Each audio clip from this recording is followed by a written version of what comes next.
welcome to Hardtalk India. After his dismissal from the cabinet and his subsequent statement to the press suggesting in some way that the Chief Justice and Attorney General were responsible, Ram Jethmalani has created a storm of controversy. Today, in an exclusive interview to Hardtalk India, his first major interview after the controversy erupted, he's agreed to defend himself and answer his critics. Mr. Jethmalani, looking at the 17-page statement you released to the press on Thursday, it seems as if your intention is to damage the reputation of the Chief Justice and the Attorney General. Is that correct? I don't think so at all. What have I got against the Chief Justice? But when anything wrong happens, I'm not one of those who suppresses his freedom of speech at that time. But you see, democracy suffers by silence of some people. Democracy requires people who can speak up. But you see, your very answer illustrates my point. Your statement was supposed to be in self-defense, but it's a very strange form of self-defense. You aren't in your statement justifying your actions. You're casting I'm very sorry if a person is obliged to act by the misconduct of others, you have to talk of that misconduct. You see, this is it. Your self-defense of yourself lies in the sentence that a carefully orchestrated campaign has been unleashed. You can just go on repeating the same thing, Karan, but my answer will be still the same, that if I have been hurt by the misconduct of somebody, it will be against my grain that I should not talk about it. Now, if you think that somebody has all the time to talk about himself and not talk about anybody else, according to me, that's not my style of functioning, and it should not be the style of functioning of anybody in a responsible position.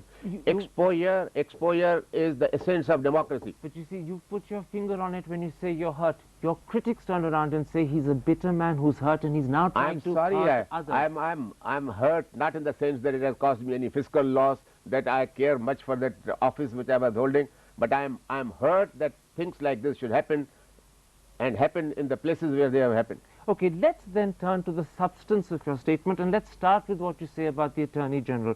You've criticized him for not informing the Supreme Court that your comments of the 19th of July were about the Samna editorial matter and not the Sri Krishna report, because you say that the two are substantially different. The Attorney General says that's a hairline distinction that won't stand up. Well, let me put it that way. That's the hairline defense of the Attorney General. Well, let me quote to you then from the Sri Krishna report. What do lawyers do? Let me quote you from the Sri Krishna report. I quote from Volume 1, Chapter 3. It's called Who is Responsible? The report says the Commission's view is that large-scale rioting and violence commenced from 6 January 1993 by Hindus brought to fever pitch by communally inciting propaganda unleashed by Hindu communal organizations and writings in newspapers like Samna. There are many other references exactly like that to Samna in the report. Isn't the Attorney General correct? Karan, I'm sorry he is not correct. He is not correct because a Commission of Inquiry's report does not extend the period of limitation for any offense. What he says is that some editorials in Samna, of course you see here that this particular editorial of January 1993 is not mentioned there. Not even indirectly. You said on record that the simple thing is, could you prosecute a man now in the year 2000 for an offense which he committed in 1993 when there is a law of limitation? We are talking of law. I am not talking of enforcement of Sri Krishna report. By all means, go and enforce it. Come back to your statement. In your statement, you allege... And it may be that even a time-barred editorial may be responsible for a particular riot.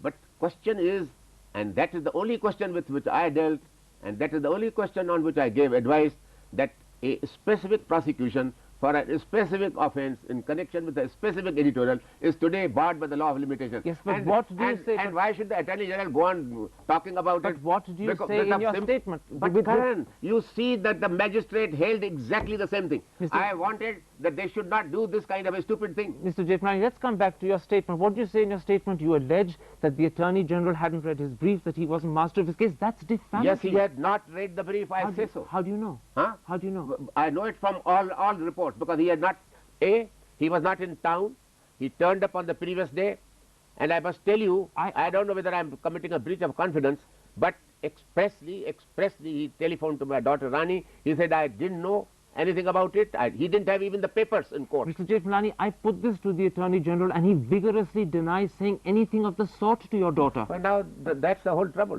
Let the people decide. And people who saw his performance in court, did he utter one word and say that the Sri Krishnan report does not have anything to do with this particular editorial? Mr. Jethmalani, in your press statement, did you ask him whether he had applied his mind to this problem, whether this editorial was a part of the Sri Krishna report? You should have asked him that question. Mr. Jethmalani, in your statement to the press, you also say that the Attorney General should have asked the Justice for an adjournment after he had made his criticism of you so that he could defer to you to find out your opinion. Why should he have done that? The Chief Justice didn't name you. He didn't even refer to you by your ministerial designation. Look, you don't have to take a name before a person is identified. Every man of common sense recognized that it was me. Did you not recognize it, Karan? Did not every newspaper recognize it? And surely the Prime Minister recognized it, all right. There were two other ministers on that day who had spoken in similar tones to you, Mr. Arun Jaitley and Mr. Ram Naik. The Chief Justice could have been talking about any of the three. I beg your pardon. Even if he talked of any three of us, I am entitled to act because I am one of them on whom the shadow might fall. But you see, it's not just the comments or the actions of the Attorney General as Attorney General that you've criticized in your press statement. You've cast aspersions on his moral character. You've cast aspersions on his integrity. Now, Was that justified? Would you mind telling me? Where have I cast any aspersions on his moral character insofar as his conduct on the hearing of the 21st is concerned? They're not on the hearing of the 21st. On other matters, let me point out to you. Let us dissociate. Let us please separate what he did on the 21st, which is my immediate provocation. And the background that you're alluding to, I'm moving on to that. I said, it's not just his conduct of the 21st. If there was no background to it, I might have forgiven it as pure some kind of negligence, remissness, or, well, we'll say some... Well, let me in fact point out what you say about it, because I'm also distinguishing between what happened on the 21st and on the earlier background that you're now alluding to. You say that Mr. Surabji... Every piece of conduct assumes a new hue and perhaps a bad look because of the background. Well, let me in fact come to that background, because you say that Mr. Surabji, the Attorney General, gave an opinion to the Hindujas for which he was paid money, when the Hindujas are a company that have several cases going with the Government of India, and this constitutes a conflict of interest. And you say it was wrong, yet he had the Law Minister's permission to do so. Well, I'm sorry. First of all, will you tell me, for a fee of 5,000 rupees, why was it necessary for the Attorney General to go and seek a special permission from the Law Minister, and for the Law Minister to give that permission? What was happening? I mean, any man of common sense will, the more, please advise my friend Mr. Surabji, that the less you talk, the less you will implicate yourself. The point, Mr. Jethmalani, is that he secured permission, he got it in writing, well, he had explained in detail, let me finish. Yeah. He had explained in detail to the Law Minister what he was seeking permission for. No longer, therefore, is he guilty of wrongdoing. No, I'm sorry, that's not correct. Even the Law Minister then is wrong in giving him that permission. Ah, yes, but then you haven't taken up the matter with the Law Minister. You've actually turned and attacked Mr. Surabji. In fact, you've even got the name of the Law Minister wrong. Yeah, the Law Minister was Kumara Mangalam. It wasn't Thambi. You see, you're wrong on facts, and you've targeted the wrong person. I'm sorry, I'm not wrong on facts. I'm wrong on the name of a particular incumbent of office. It was some predecessor of mine who gave me. Let me take up another example. You say in your press statement that the Attorney General has made lakhs of rupees from advice and opinion he's given the Government of India in the telecom case, and that this was money that's wrongly been claimed. But you, as Law Minister, sanctioned the payment. For the simple reason that my office first said that this money is not due. I recognized that it was not due. I made ultimately a note on the file that please amend the rules with retrospective effect and bring them into force for sake of the Attorney General. Forgive me, I'm interrupting, but you're missing the point. If the money was being wrongly claimed, why did you deny sanction? Why did you in fact grant it? You could have stopped the payment. It has been my settled policy as far as possible not to challenge professional bills. But then after agreeing to the payment, why are you saying it's wrongly paid? Of course it is wrongly paid. Because the rules were not amended. But you could have denied the payment and brought the matter to an end there and then. Look, Karan, ultimately, a man in the position of an Attorney General, ultimately, what did I record on the file? That if he is claiming the fee, he must have interpreted the rules and give it to him. Let me point something out. Sometimes you get disgusted with certain things, but you can't help them. Okay, you're saying this is a matter of interpretation. You chose to leave the interpretation to him. Let's then take up another case you bring out against him. You say in your statement that the Attorney General was responsible in 1998 for transferring some of the Jayalalitha cases from ordinary courts to courts that you say would have been congenial to her. You say that at the time, let me finish again, Mr. Jethmalani. You say that at the time you tendered your resignation. If you felt so strongly, why then did you withdraw your resignation? Why didn't you insist with the Prime Minister, of all, I protest, I resign? First of all, he advised those notifications. He denies it. What minute he advised? Do you believe that the government acts on an important matter like this? Why should I disbelieve him and believe you? Why should anyone do that? But no, I don't make you the judge of things. Our audience will decide. Which is why I ask, you tendered your resignation in protest. Why then did you withdraw it? Why did you agree to take it back? Because by that time, Jayalalitha was gone, and I don't rock a boat. I have made my point. So it wasn't convenient. And one second. It wasn't convenient. 1 second. I was again vindicated because the Supreme Court ultimately delivered a judgment setting aside those. So my view was on everything on which I am right, I should resign. I mean, let me point this out. If Mr. Sorabji is guilty of wrongly taking money from the Hindujas, or in the telecom case, if he's guilty of having been partial to Jayalalitha, why did you not bring this into the public domain earlier? Why now? Why now? Why now? Because there is something called the last straw on the camel's back. Did you ever discuss this issue with the Prime Minister earlier? Well, the Prime Minister, I believe, knows most of these things. Did you discuss it with him? And I must tell you, and I have recorded in one of my letters, that I know your political clout. I know the political clout that you wield. I see it every day. I have no such political clout, though I'm a minister, and my only clout is my renunciation and my ability to quit. Mr. Jethmalani, the truth of the matter is you didn't discuss this matter with the Prime Minister. You didn't even discuss it with Mr. Sorabji, yet today you're bringing it out and people have suspicions about your motives in doing so. I am sorry. People have no suspicions about me. Let me put my character and reputation are too well established. No person. You are entitled as a hard talk to talk about. Let me put to you what your critics are saying. Your critics are saying that he, in fact, today is bringing up all these issues because he wishes to blame Sori Sorabji. He wishes to blame the Attorney General for his dismissal. He isn't man enough to accept that he alone is to blame for his dismissal. I am very sorry. I am not. The observations were in the first place wrong. The Attorney General's professional role was wrong, and the background is still worse. That's heavily contended by almost all your critics. Fine, naturally. Let's turn. What do you think critics are for? Let's turn. That's what democracy. Look, I don't blame my critics. Okay. That's how democracy is. In which case, let's turn to the comments you made about the Chief Justice. Even by your own statement, it's abundantly clear that there were serious differences between yourself and the Chief Justice over the best procedure for appointing a new chairman for the Minorities Commission. Now, instead of seeking to resolve that problem, you actually sought to score points against the Chief Justice I'm very sorry. Him in a poor light. Karan, this is your reading of things, and I'm sorry that you are not reading them, you are misreading them. For the simple reason that the Prime Minister himself had written to the Chief Justice that there is nothing wrong in this appointment, but the Law Minister will deal with it. Forgive me, the Prime Minister in his letter to the Chief Justice used the words prima facie. Yes, prima facie. Which suggests that as far as he knew, he thought there was nothing wrong, but he was open to further inquiry. Yes, it wasn't such a matter. So am I, Karan. So am I. When I came, I studied the matter all over again. And after that, I found that the authorities which he had quoted were wrong. They did not apply. And he conceded in his second letter. When I pointed out that authorities didn't apply, the man went round and said, yes, authorities don't apply, but apply their spirit. Mr. Jethmalani, if it was simply a question of a dispute over the appointment of the Monopolies Commission chairman, one would understand. But in your statement, you've gone so much further. You've deliberately drawn public attention to serious allegations against his wife and mother-in-law. I am sorry. What was your purpose in doing that except to defame them? Mr. Thapar, you have read papers, obviously, and you must know that I did not go into it. It was the Honorable President of India who sent me the papers, and the papers came to me for disposal on the 17th of July. Honorable President Secretariat, can I finish? Before this, one minute, hear the reply. Before this, the matter had appeared in the Kala Chakra. The Chief Justice knew about it.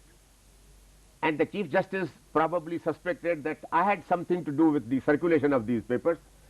I called on him, saw him, and I thought that we had removed the misunderstanding because I told him that Vineet Narayan has nothing to do with me. Can I come back to the point? Not only have you revealed in public allegations against his wife and mother-in-law, which there was no need to do, but you've also revealed, as you were just now saying, that the President's Secretary... I'm sorry, you are becoming terribly unfair. Can I finish? I'm sorry, but let me first clear this up. It is not that I have revealed these facts.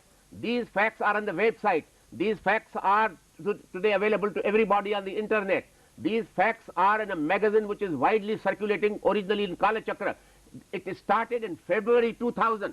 And after that, a respectable newspaper, The Hindu, picked up this investigation, and the Hindu correspondent went and made further investigation, and after that he repeated it in that magazine called why are you referring to them in your press statement? If not, let me finish this time, if not to suggest that there is a motive behind the so-called criticism the Chief Justice delivered in court when he didn't name you, he didn't even refer to you by designation. Are you not suggesting he was motivated? I'm sorry, Mr. Karan Thapar. He didn't name you is no defense. I mean, everybody knows. But everybody knows that it was me. The world knows that it was me. Only you don't know. Mr. Jethmalani, I'm saying that you're trying to suggest that there was a motive behind the I'm not suggesting any motive. It is my duty to bring to the notice of the people of India who are entitled to have full information about how our highest functionaries are functioning. Okay, they must know the background of my action. You say you're not suggesting a motive, and yet in your press statement on 3 separate occasions you say that, let me finish, yes, that the Chief Justice's criticisms of you should be understood against the background that you've now provided. That's clearly suggesting a motive. Yes. No. Yes, you said yes yourself. I'm sorry, that's your inference, but if you choose to draw it, you might. Is it my inference? Look what you say in your press statement. Yeah. You say in your press statement the propriety of the Chief Justice in making the observation which he did on 21st July is questionable. When you question his propriety, you are alluding to motive. You can't say it openly because you're scared of contempt of court, but what you're suggesting, and let me finish please, what you're suggesting is that the Chief Justice criticized you in court, if he did criticize you, because he was angry that you were investigating matters to do with his close family, because he was upset that you had possibly embarrassed him over the Monopolies Commission case. You're attributing motive. Now, first of all, motives become apparent from circumstantial evidence, and people of this country are entitled to draw their own inferences. I have stated the facts without attributing the motive. If you think that these facts establish the motive or create a reasonable presumption of motive, you are entitled to do so, and I won't blame you. Mr. Jethmalani, my original point was to say that, in fact, the real purpose of your press statement is to destroy the reputation of the Attorney General and the Chief Justice. That now seems to be borne out. I'm sorry, it is not borne out at all. I am explaining my conduct. My conduct is a very serious conduct of protesting by way of resignation. Okay. And this requires a very serious provocation, and I pointed out to the people of India what the provocation was. Okay, you say you're explaining your conduct, then let's take up one specific instance. You have made public, people say quite unnecessarily, the fact that the President's Secretariat sent you a petition that he had received making certain allegations against the Chief Justice. Why did you make that public? It was sent to you ordinarily as a routine procedure which the President's Secretariat does to the department concerned, which happens to be your department. He wasn't asking for an investigation, he was asking for appropriate action. Yes, Mr. Thapar, true that they may have been sent in the routine course, though I don't accept that they were sent in the routine course. I mean, petitions of this kind which carry such great importance are not sent in the routine course, but let us assume that they were sent in the routine course. So in the routine course, I am supposed to dispose them of. Therefore, in the routine course, I called the Chief Justice and said... But you're not supposed to reveal the matter in public. You're not supposed to make it part of the justification for your dismissal. You're not supposed to build around it a whole lot of suggestion and theory. Karan, I don't accept from you the legal position as to what I am supposed to disclose and what I am not supposed to disclose. It's not the legal position. Please look up the freedom of information. It's not the legal position. Look up the freedom of information. The people of this country are entitled to know every fact which is relevant to the conduct of people in high authorities, unless some security interests are involved and so on and so forth. The people of this country are entitled to know what the Chief Justice is doing. The people of this country must know what the President has done. The people of this country must know what I have done. I have put all the facts. the inferences are for the people of this nation to draw. Okay, those are grand words, Mr. Jethmalani. I grant you that. Your statement, which we've so far discussed, is your version of why you've been sacked. Let's now turn to why your critics say you were sacked. Now, I'm sorry, don't talk of the critics. First talk of the Prime Minister. Let me finish. First talk of the, why don't you talk of the... Your critics say you were sacked because your intemperate remarks about the Chief Justice became an embarrassment for the government. Well, if they became an embarrassment to the government, I therefore have not blamed the Prime Minister for having sacked me. The Prime Minister is entitled, as he has said in his public statement, that he wants to create cordial and cozy relationship between the executive and the judiciary. Perfectly legitimate thing for a Prime Minister to seek to do. I'm sorry, I have got my own notions about that also. But I will not contradict the Prime Minister's viewpoint. If the Prime Minister wants to have a cozy relationship with the Chief Justice at the cost of his minister, he is entitled to do so, and I don't therefore blame the Prime Minister. Let me add something else. This wasn't the first time that your attitude to the Chief Justice has embarrassed the government. 10 days ago, the Chief Justice formally wrote to the Prime Minister objecting to your tone and manner in your correspondence with it. Let me finish. And he further said, and this is the important thing, that hereafter he would not have anything to do with you as Law Minister. I am not aware of that letter, but I have heard about it now, and since you know about it, so you must be right. But this is wrong of the Chief Justice, because the Chief Justice thinks that his relationship with the Law Minister is that of a junior lawyer appearing before him, and he is sitting on the exalted bench. That is not the relationship. As I said, I know law as much as anybody else does. And I am entitled to tell the Chief Justice that you are wrong. And he was wrong both in law and on fact. One other thing, the Prime Minister's concern about your position in Cabinet, in fact, I'm told, goes back to the month of May, when the Attorney General sent him a formal opinion about your handling of what's called the MS Shoes case, where the Attorney General advised him to institute a CBI inquiry into your handling. From that point onwards, the Prime Minister has been concerned about you. I'm sorry, that's not correct. That is not correct. You are aware of... How do you know that's not correct? But you know the facts. How do you know that's not correct? Huh? I How know. do you know that's not Otherwise, correct? the Prime Minister would not have issued this statement. The Prime Minister's statement didn't say that there were questions that had arisen that made your position in the Cabinet impossible. He simply was protecting your integrity in public. He didn't want to destroy your integrity outside. He didn't want to keep you in the Cabinet either. Now you are telling me that my Prime Minister is hypocritical. But No, let us go into the matter. Now let me tell you the other aspect of the matter which you should know, and the people should know. May was the month when there was a reshuffle in offing. Why did this Attorney General keep a matter like this pending with him for the last 2 years? It is a matter which is of 1998, when I was the Urban Development Minister. As soon as that came from Mr. Subramaniam Swamy, when Subramaniam Swamy made that statement before the public, I wrote 2 letters to the CBI that I waive all ministerial privileges, come and investigate. Your letters were written almost 2 years ago in August 98. The opinion given by the Attorney General was May 2000. I want to know why. Now you see the motivation. You're suggesting that the Attorney General was somehow trying to influence the Prime Minister into dropping you from the Cabinet? Of course. That's your inference. Yes, it is my inference. He strongly denies it. Of course it is my inference. And he strongly denies it. It is my inference, and I am quite convinced that he was playing this game for a long time. Let me put something to you, Mr. Jethmalani.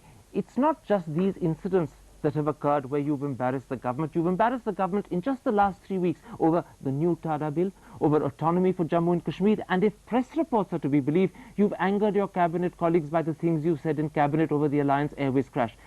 You were dismissed from Cabinet not because the Attorney General or the Chief Justice was seeking or conniving to get rid of you. You were dismissed because the Prime Minister thought you were an embarrassment. Well, you know, Karan, unfortunately, a man who speaks up truth is often an embarrassment to those people who are not qualified to be exposed to the light of truth.